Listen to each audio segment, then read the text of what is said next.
All right. Welcome, Thunderbird Nation, to another edition of the Thunderbird Coaches Show. I'm your host, Spencer McLaughlin, inside wonderful and delicious Cafe Sabor. As always, thank you all for being here this evening.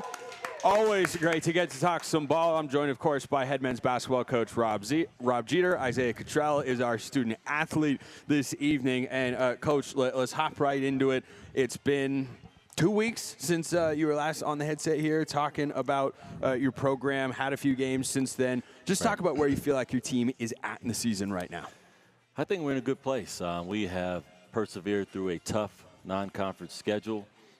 We've had, we started off the conference season, 4 in a row that it didn't go our way, and then we ended up winning 3 in a row, lost a couple, and then we bounced back. So it kind of shows that we're not pretenders. Like we can play and we can compete in this league, and we can bounce back. So that's always a good sign, especially late in the conference season. I think that Utah Valley game really proves to everybody outside the program what you guys knew internally, which is you can play with anybody in the league. Just 7 teams in the conference. WAC Vegas is just over a month away. And do you think about that at all and how you're getting your team ready for something like that, or are you still kind of at that point in the season where it's the next game, it's the next game? Yeah, it's the next game, especially how all of the teams seem to be kind of jumbled. You have a cluster at the top. We're pretty close to the second-place team in Utah Tech. So, no, we're just taking it one at a time. That's the only way you can handle it at this point of the season. Last time you were here, you'd won a couple in a row, then got that big win against Utah Valley. You mentioned a couple of losses, then the road win against Abilene Christian, which we will definitely dive into. But after losing a couple of games on the road, how are you able to come back and just keep your team driven to go get a win so far from home? Well, the guys know I'm going to stay on them. I'm going to push them to be better. I'm always going to challenge them to try to give more and to dig deeper. I think that's the only thing I can do as a coach, and just have to let them play. So for me, what I'm learning is to be a little more patient, and they're not going to do it at the pace that I want it done. But as long as we can get to the finish line with a victory, we'll take that. So my job is to make sure they're prepared. My staff, I think, are doing a really good job of making sure that we are prepared for games. The keys to success, I think, are very important. And now from here, we just have to be patient with these guys and let them play. And I'm always going to push. That's just my nature. That's what I feel my job is to do. And it's up to the team just to go out there and perform. Isaiah, I saw a head nod over there when Coach said that he's going to keep coming at you guys and keep pushing you. How has it been for you and the guys this season? One day he's gonna appreciate it. One day. yeah. Maybe not today. What has it been like for you specifically playing under the staff and with this team so far this year? It's been great. He's, obviously Coach is going to push me and. Especially harder, a couple other guys are definitely going to have, that challenge from Coach because he expects big things out of us, and we're supposed to do big things. So that's been the biggest blessing for me, is just because throughout my career, I haven't, with certain opportunities I haven't gotten, I didn't get pushed like that from certain coaches, and I do it really, I appreciate it. So what does that feel like for you? How does that manifest itself when Coach says he pushes you, he really works you to be the best version of yourself? What does that feel like for you? In the moment, I think, I don't appreciate it as much, right? Because you're upset or whatever. I made a bad play or something. But when I go home or when I got the next practice and stuff like that, I can see certain things changing for me, and that's probably the biggest thing. You guys started off 0-4 in conference play, then had the 3-game winning streak. Now battling teams for a second. Eventually, you play teams for a third time. Isaiah, from a player's standpoint, how have you been able to keep fighting and keep persevering through some tough times to find some really, really good wins in this league? Yeah, I never played in a conference that you play teams 3 times during. I don't think anybody has. Yeah, I don't think so either. Well, 4 times.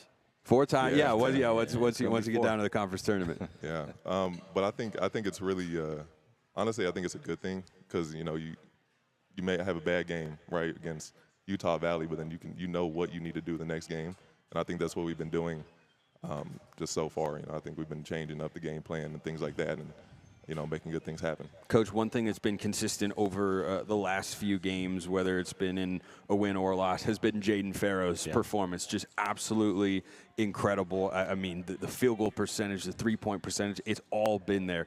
Have you seen a light go on for him in the last couple of weeks? I have. I've seen more of a confidence, more of an aggressiveness towards the basket.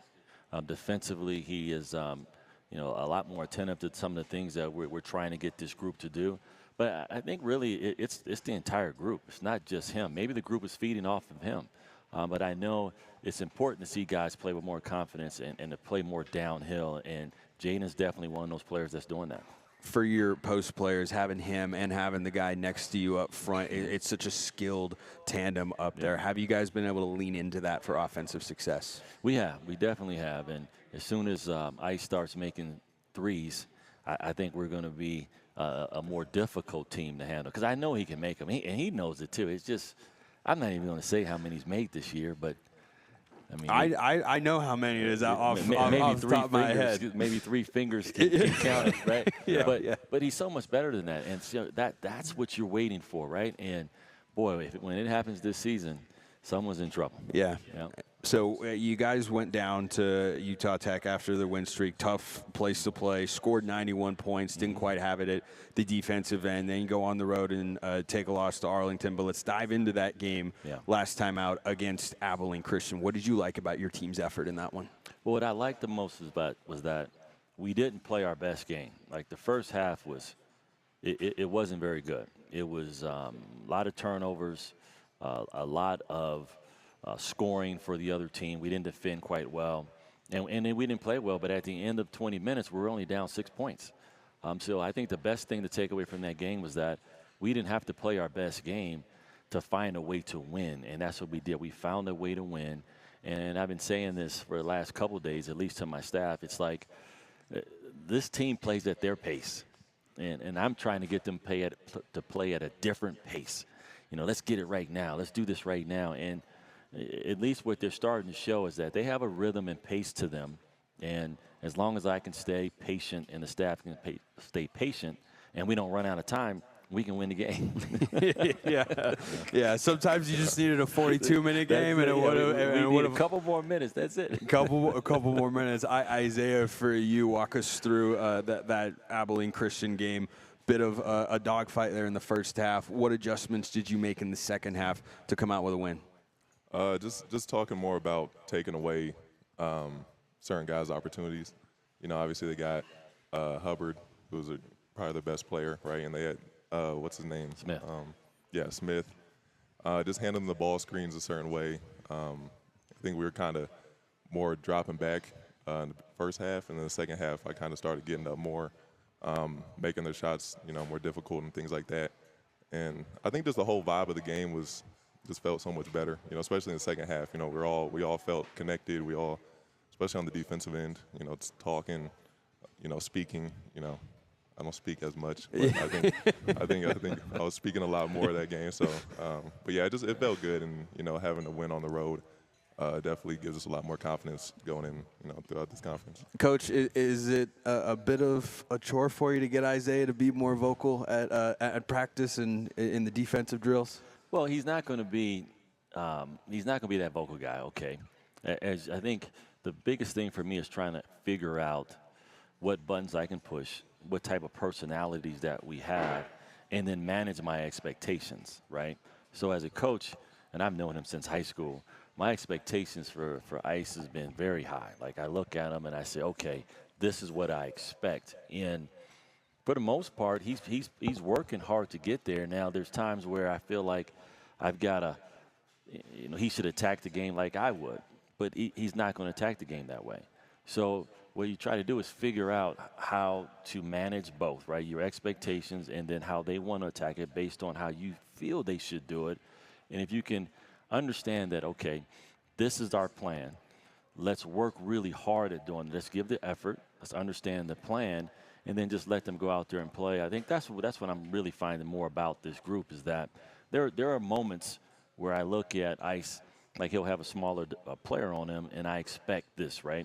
But at the end of the day, he'll still have his 14 or 7 rebounds and things like that. So, You know, I think I'm learning more about that, just to kind of like, okay, let's let this game play out for 40 minutes and not just in the first 2 minutes. Ernie's is more than just a gas stop. It's your one-stop spot for fuel, fresh food, and friendly service. With locations across southern Utah, including one right here in Cedar City, Ernie's makes it easy to fill up and fuel up.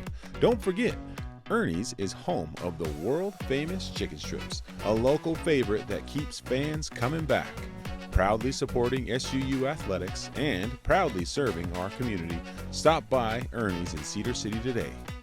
We mentioned Jaden Farrow and how well he's been playing offensively. Got a weekly award from the WAC for how he performed recently, and he was 8 of 8 from the field in that win over Abilene Christian, which is the only guy that was more efficient than Elijah Duval. I didn't even notice that.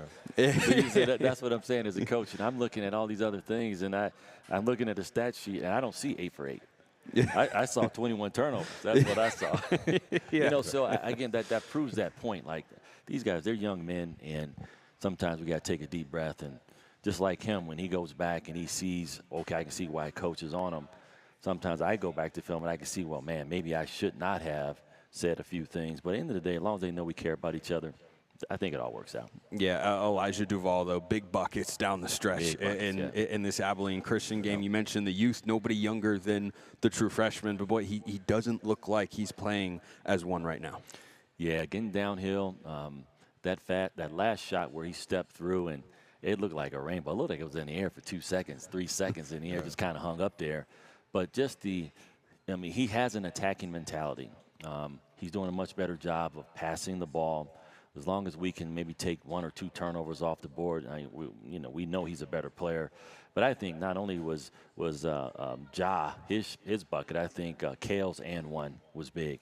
Of course, the 4-point play that we had, and I think Kai's tip back for an extra shot. I mean, there was a lot of plays from guys that you didn't expect, but you do expect Ja to kind of get downhill and make something happen. Isaiah, coaches talked a lot this year about Elijah becoming more evolved as a passer from the time when he started the season to now. From your vantage point, how has he grown as a facilitator for this Thunderbirds offense? Yeah, I mean, I think he's gotten so much more patient. He's very receptive. Like he wants to get better. He wants to, he doesn't want to turn the ball over anyway, right? Like I think after the Gonzaga game, I think he was asking questions. He wanted to know, what should I do? What would be better, for you, like, for me and stuff like that. He just wants to be a good player. So he's just getting so much better. I don't even know how to really, explain it, but he's getting there. Coach, it wasn't your team's first win away from Cedar City. It was the first true road victory for your squad this year. How big of a breakthrough is that for your team going forward? Yeah, huge breakthrough, especially at this time of the season. This is when you really want to win those road games, when they count the most towards standings and positioning for the conference tournament. So it was a huge breakthrough for us. Any final thoughts on that game against the Wildcats and how the entire team played to come back? A game, by the way, if you didn't know, Parker, you can correct me if I'm wrong, down by 6 with 3:45 to go or on the road in Abilene, and you come back to get that win. What did that really say about the resilience of your ball club? Man, it did show a lot of toughness. It did show that if we can just stay together, figure out a way to stay together and stay positive, that good things will happen for us. But you did mention something that might have happened again. I mean, I don't know if you noticed that group of students that were down there by our bench. They all had white jerseys on. Well, they got kicked out. I thought that was a huge play in the game for us. Oh, really? Yeah, those guys got sent out of there. I didn't see that. I had to bring that up because those guys were on. Yeah. They were on some of us pretty hard the entire game, which is, to me, it's not a big deal, but I thought it was funny to see those guys exit the game like that, right around that 5-minute mark. Really? Oh, yeah, it was fun to watch them leave the game. Have you ever had that happen before in your career? No, I haven't seen it like that, but so it was pretty funny. We have to go back, so we'll see them again. Yeah, awesome win for the Thunderbirds. Women got a win against Abilene Christian as well. Very similar final play on both sides. I don't know if either of you knew this. They both games ended with Abilene having a shot from roughly the right wing at the buzzer to send it to overtime, and it went off the mark.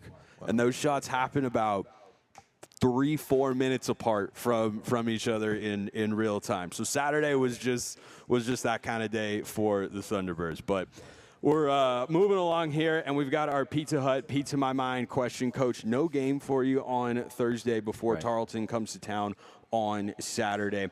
The question is, what do you guys do on an off day that's different from your regular game schedule besides not having an actual game to play? Well, it just gives us another day of rest and another day of preparation. So that's what we're going to use. We're going to get a lot of rest. We're going to get more preparation in.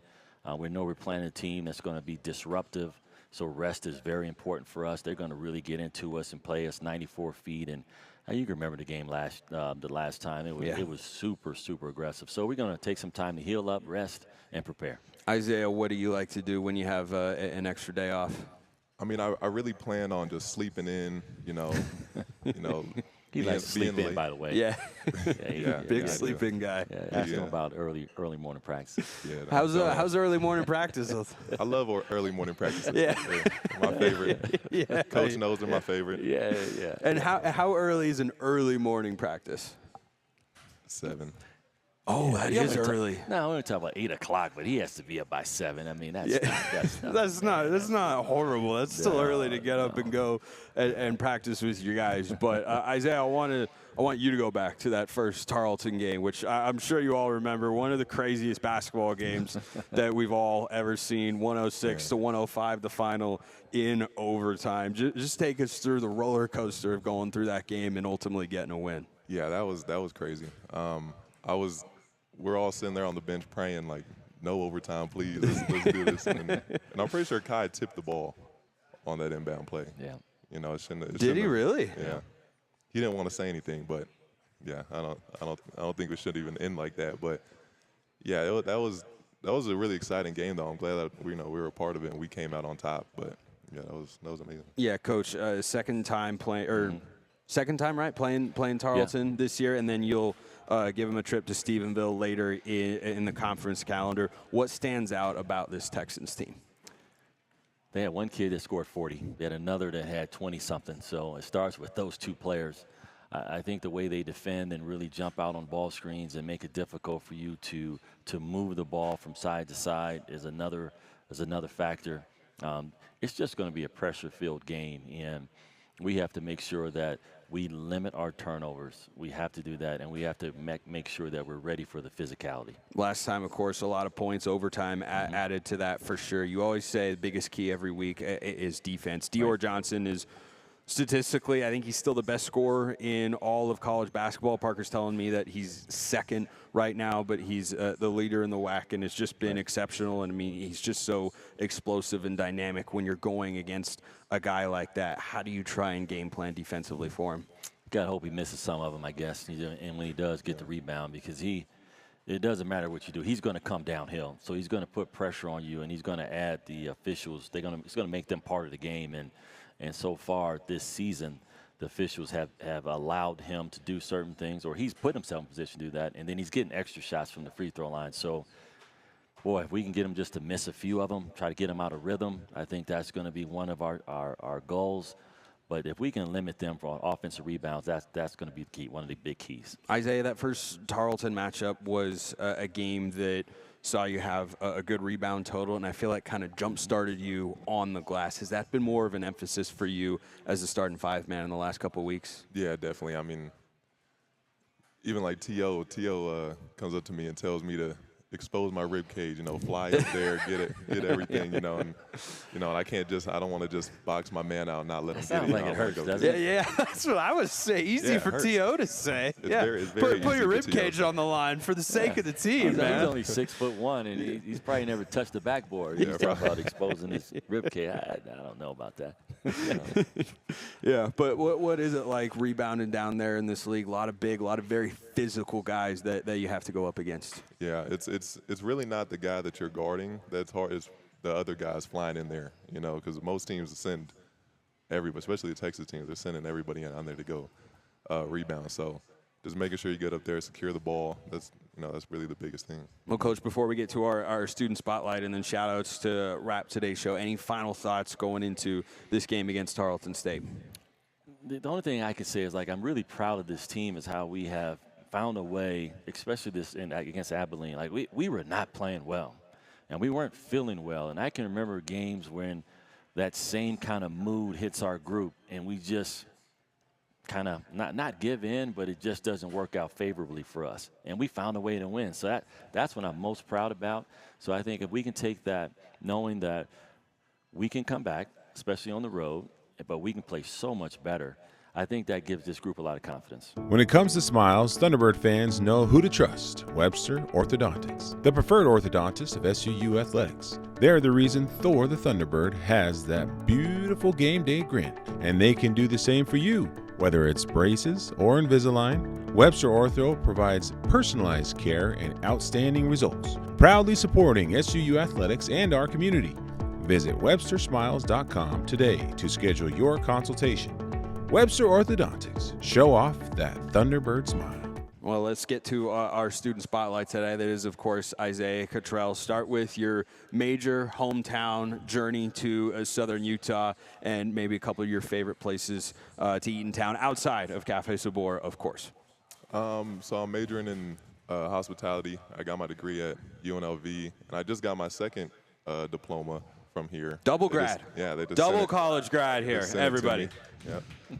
So, I only wanted one. Yeah, I also was good with one. I got one, so that's enough school. My favorite place to eat, obviously, aside from Cafe Sabor, surprisingly, is Applebee's. Anybody Applebee's fans? Yep, we got a couple out there.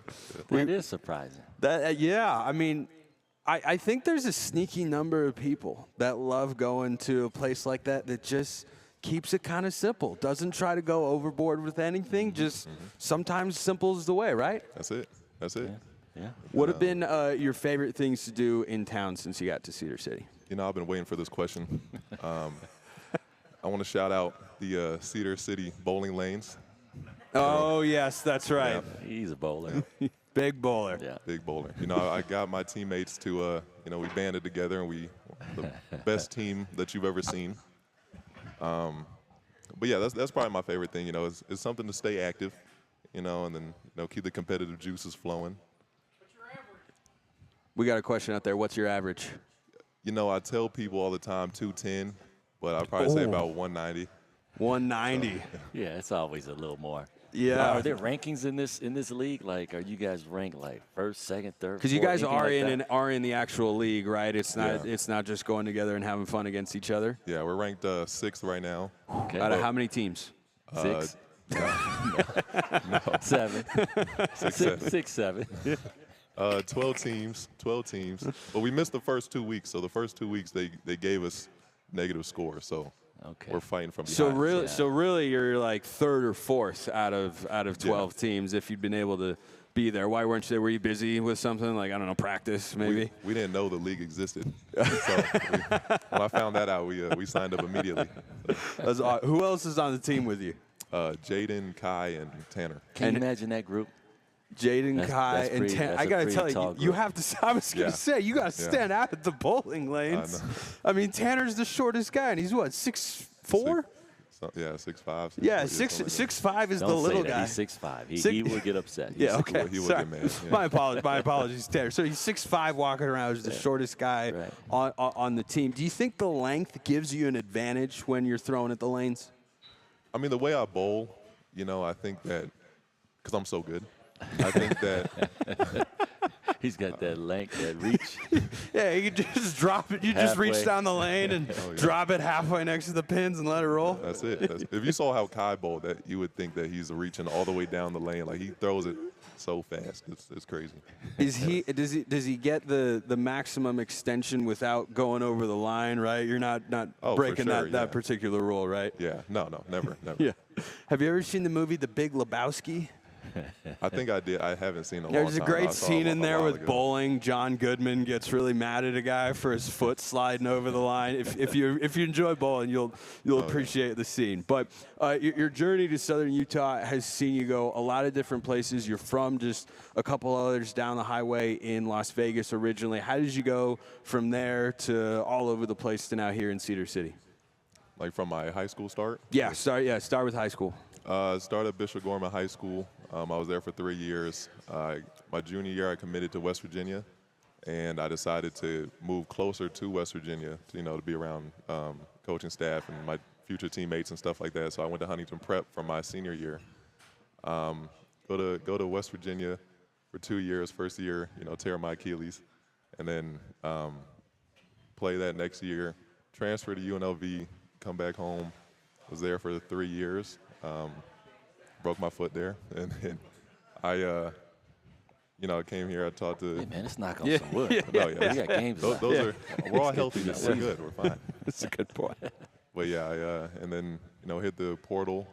Talked to Coach Jeter and Braden and Rob, and I went to high school with those guys, and Braden's one of my best friends. So it all just made sense. I loved what they were telling me, and I loved just the family of it.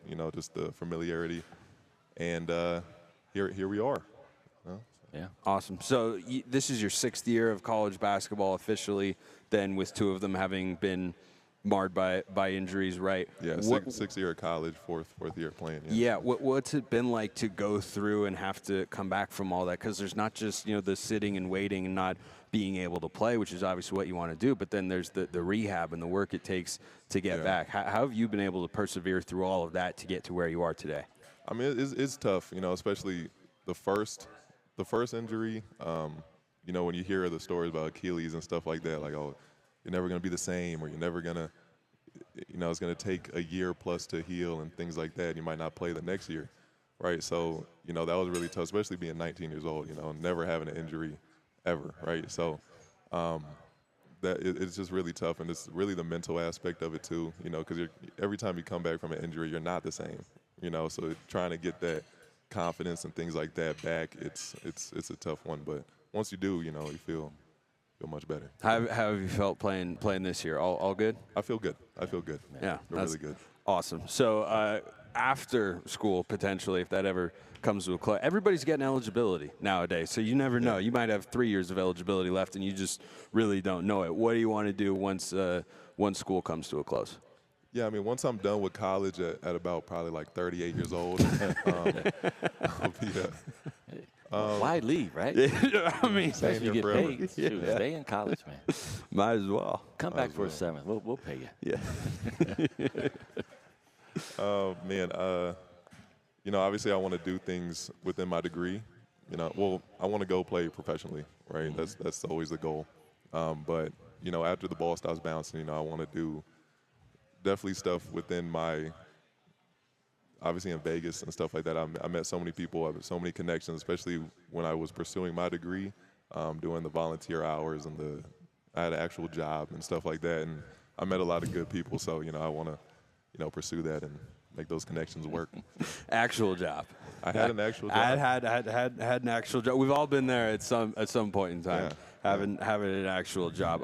Real job is what they say. Real. Real job, actual job. All works. Are you excited to play a conference tournament in your hometown? Yeah, very excited. Awesome. So let's wrap up today's Coaches Show with shout-outs. Coach, you can start us off. Anybody and everybody that you want to shout out to wrap up today's show. Oh, man, it's February, so you got to go with brother Carter G. Woodson. Got to give a shout-out to him. Just Carter G. Woodson there you today? go. All right, nice and simple. Isaiah, anybody you want to shout out? I want to obviously shout out my mother. I want to shout out the Cedar City fans, the donors here. I want to shout out everybody. I want to shout out my fiance, who's also in the crowd. She's real excited. Good job, man. Nice. Now everyone's gonna want to know. We have a couple married couples here. So when did that proposal all go down? Happened back in October. And how did you go about it? What was the plan? I just really winged it.